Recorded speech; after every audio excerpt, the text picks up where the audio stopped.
Donald Trump امریکہ جیسی بڑی طاقت کا صدر، ایک عالمی قوت کا سربراہ، لیکن اس کی سفارتکاری دیکھیے، جب وہ زبان کھولتا ہے بولتا ہے، بخدا ہمارے محلے کا ایک بدماش ایسی باتیں کرنے کھڑا ہوتا ہے۔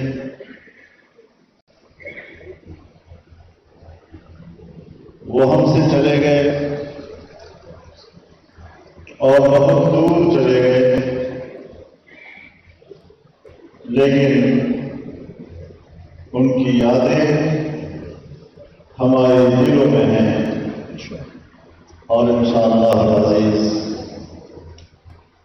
جب تک ہم ہیں وہ ہمارے دلوں میں رہیں گے۔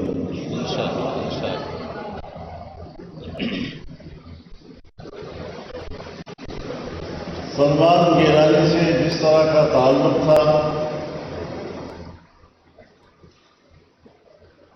50 سال سے زیادہ عرصے پر محیط تعلق،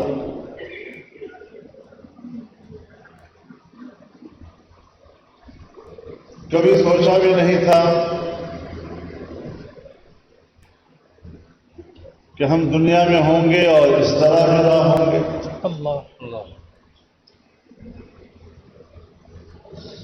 لیکن اللہ کا نظام محکم ہے،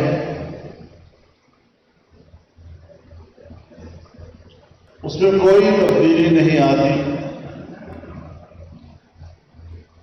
جب اللہ چاہتا ہے دنیا میں لے آتا ہے، اور جب اللہ چاہتا ہے دنیا سے لے۔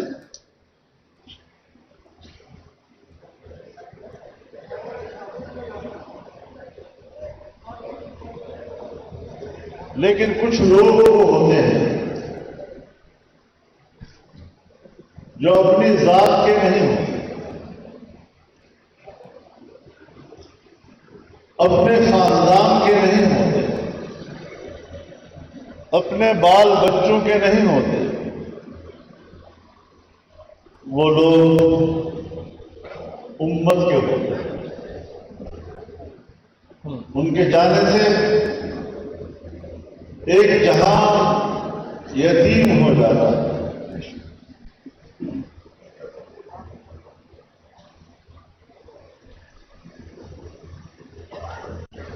اور وہ سب کے تھے یہ سیمینار اور اس اجتماع میں آپ حضرات کی شمولیت جس نسبت سے ہوئی ہے، یہ اس کی ایک چھوٹی سی جھلک۔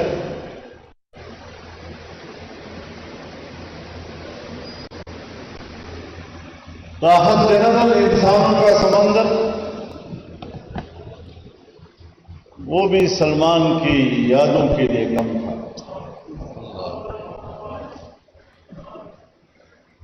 اللہ تعالی انہیں جنت الفردوس کے مزے لوٹنے کا ابد الآباد تک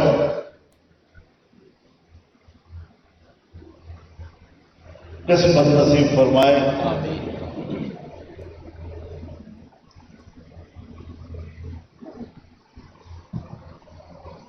وہ اپنے والد حضرت سید امین گیلانی کے امین تھے، ان کی سوچوں کے امین تھے، ان کے فکر و نظر کے امین تھے، اور ان کے شعر و ادب کے امین تھے، ان کے طرز شعر اور لہجے کے امین تھے۔ اور مجھے یہ اعزاز حاصل ہے کہ مجھے ان کی سرپرستی نصیب ہوئی تھی، اس کا رفع شفقت نصیب ہوا تھا۔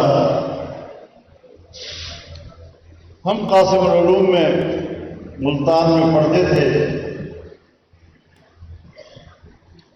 میرے اسکول کا زمانہ تھا، اور ہم امین گیلانی کا نام غائبانہ سنتے تھے۔ ایک دن ملتان میں جلسے کا اعلان ہوا، باغ لانگے خان میں جلسہ ہے، اور یہ اطلاع بھی ملی کہ امین گیلانی آ رہے ہیں۔ میں صرف امین گیلانی کو سننے اور دیکھنے کے لیے میں اسٹیج کے قریب بیٹھ گیا۔ امین گیلانی کا اعلان ہوا، اور ذہن میں جو تصویر تھی کہ وہ ایک قداور شخصیت ہوں گے، بڑے روب و دبدبے کے ساتھ اسٹیج پر آئیں گے، بڑا کر ہوگا۔ اب اسٹیج پر ایک شخص آیا، دھوتی باندھے ہوئے، ہلکی پھلکی قمیض پہنے ہوئے، جالی دار ٹوپی پہنے ہوئے، ایک فقیر سا بندہ اسٹیج پر آیا۔ میں بڑی حیرت میں ڈوبا ہوا تھا، یہ امین گیلانی ہے، یہ شعر پڑے گا؟ لیکن آپ یقین جانیے،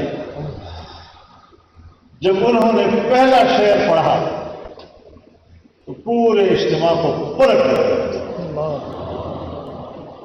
ہاں، میں نے کہا یہ امین گیلانی ہے۔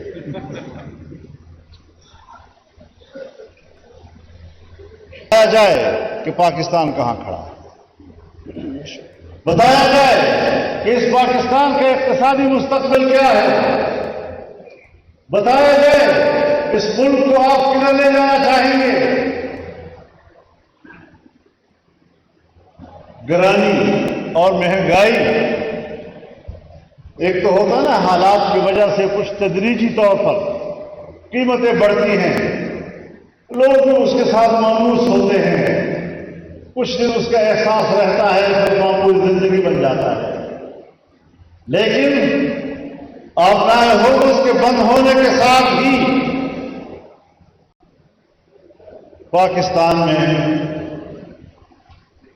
تیل کی قیمتوں نے ایسا جمپ لگایا ہے کہ ہر انسان حیران اور مستغرب ہے۔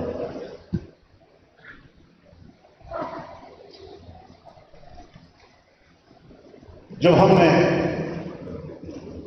پورے ملک میں مظاہروں کا اعلان کر دیا تو ایک طرف مظاہروں کا اعلان، دوسری طرف سے یہ دوسرے حالات، حکمران میرے پاس آئے کہ ان حالات میں آپ کو یہ مظاہرے نہیں کرنے چاہیے۔ میں نے کہا بالکل نہیں کرنی چاہیے، اور اپنے ملک کے لیے مظاہروں کی کال واپس کر۔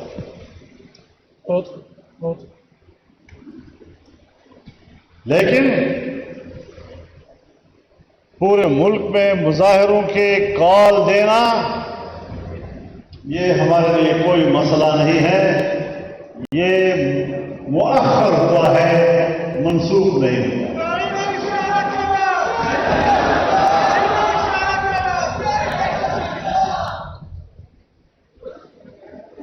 ہم سوچ سمجھ کر آگے بڑھتے ہیں،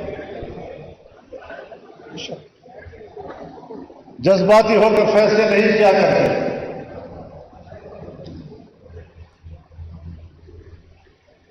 اور یہ بھی آپ کو بتا دوں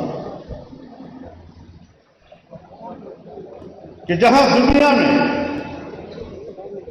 دو بڑے نظام مد مقابل تھے،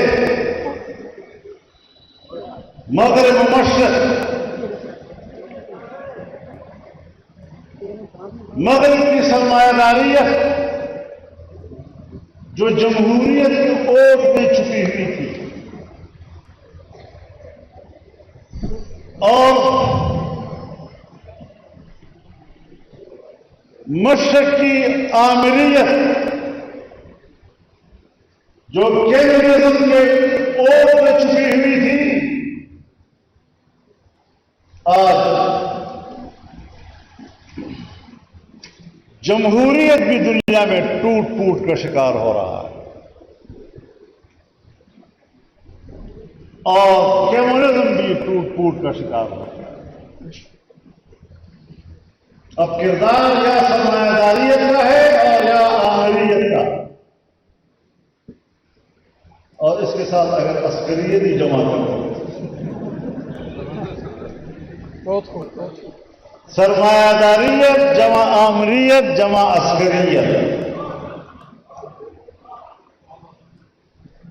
پورا انسانی معاشرہ آج اس کا سامنا کر رہا ہے۔ ایسے وقت میں ہمیں سوچنا ہے کہ اگر تمہارا ایک نظام بھی ناکام، اگر تمہارا دوسرا نظام بھی ناکام، متبادل کیا ہے تمہارے پاس؟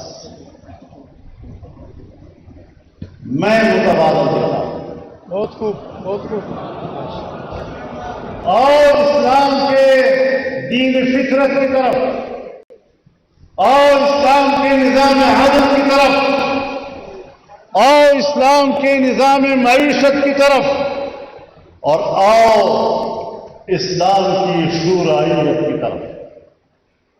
یہ جمہوریت کی بھی جگہ لے گی، یہ تمہاری سرمایہ داریت کی بھی جگہ لے گی، یہ تمہاری آمریت کی بھی جگہ لے گی۔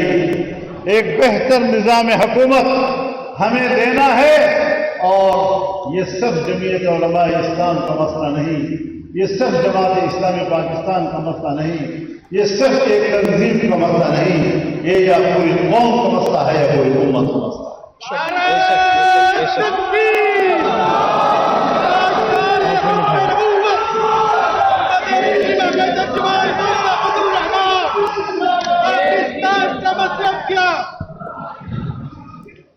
پاکستان میں بین الاقوامی مذاکرات، ایران امریکہ مذاکرات جاری ہے۔ کل سے شاید پھر امریکی اور ایرانی قیادت پاکستان آ جائے، لیکن ڈونلڈ ٹرمپ امریکہ جیسی بڑی طاقت کا صدر، ایک عالمی قوت کا سربراہ، لیکن اس کی سفارتکاری دیکھیے، جب وہ زبان کھولتا ہے بولتا ہے، بخدا ہمارے محلے کا ایک بدماش ایسی بات نہیں کرتا کھڑا ہوتا، ابھی بھی دھمکیاں دے رہا ہے۔ آخری موقع ہے، ایران مان جائے، ہم تاریخ تبدیل کر دیں گے، کچل کر کے رکھ دیں گے۔ یہ مذاکرات کی گفتگو ہے۔ مذاکرات کی میز پر جانے کے لیے اس طرح کی گفتگو کی جاتی ہے۔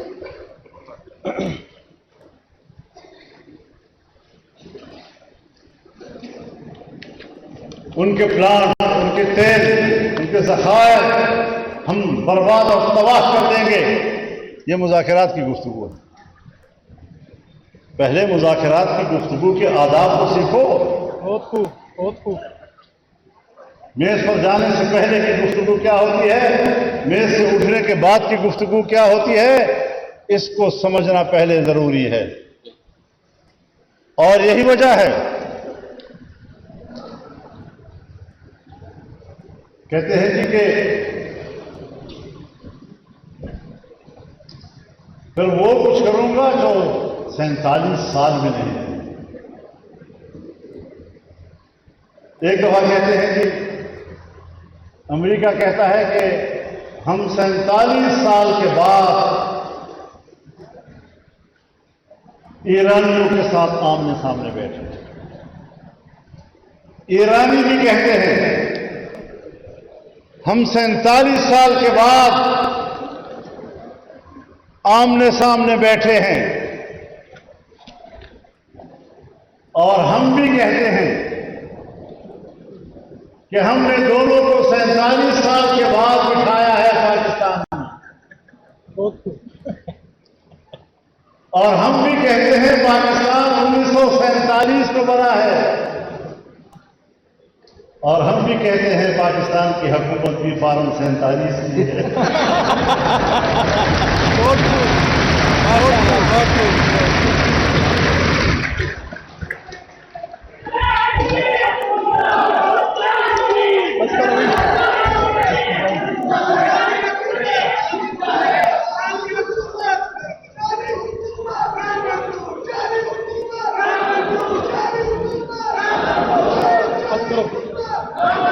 تو نظام حکومت کو ٹھیک کرو، نظام حکومت کی اساس کو ٹھیک کرو۔ دنیا کے ناکام نظاموں کے مقابلے میں اگر آج آپ عالمی جنگ سے دنیا کو بچانے کی صلاحیت رکھتے ہیں، میں بہت پہلے سے اس بات کا دعوے دار ہوں کہ پاکستان 25 کروڑ مسلمانوں کا ملک یہ امت مسلمہ کی قیادت کی صلاحیت رکھتا ہے، حکمرانوں میں خدا کرے وہ صلاحیت ہے۔ ماشاءاللہ، بہت خوب، بہت خوب۔ آج کے مظاہرات دیکھ رہے ہیں، آؤ امت مسلمہ کو اکٹھا کرو، کہہ دو کہ نظام ناکام ہو چکے ہیں، اب متبادل نظام اللہ کے دیے ہوئے نظام کے بغیر نہیں، انشاءاللہ، اب ہمیں اسی طرح انشاءاللہ۔ آج سلمان گیلانی کی یاد میں ہم یہ پیغام دینے کی اس مقام پر بیٹھے ہیں کہ ہم ان کے مشن کو دیکھیں، ان کی نظریہ اور فکر کو دیکھیں اور ان کے مشن کو آگے بڑھانے کے لیے اپنے سب کو متحد کریں، سوچیں، بہت سوچیں، گہرا سوچیں، وسیع انداز کے ساتھ سوچیں، امت مسلمہ کی بہتری کے لیے سوچیں اور پاکستان کی بہتری کے لیے سوچیں۔ اللہ تعالی ہمارا حامی و ناصر ہو۔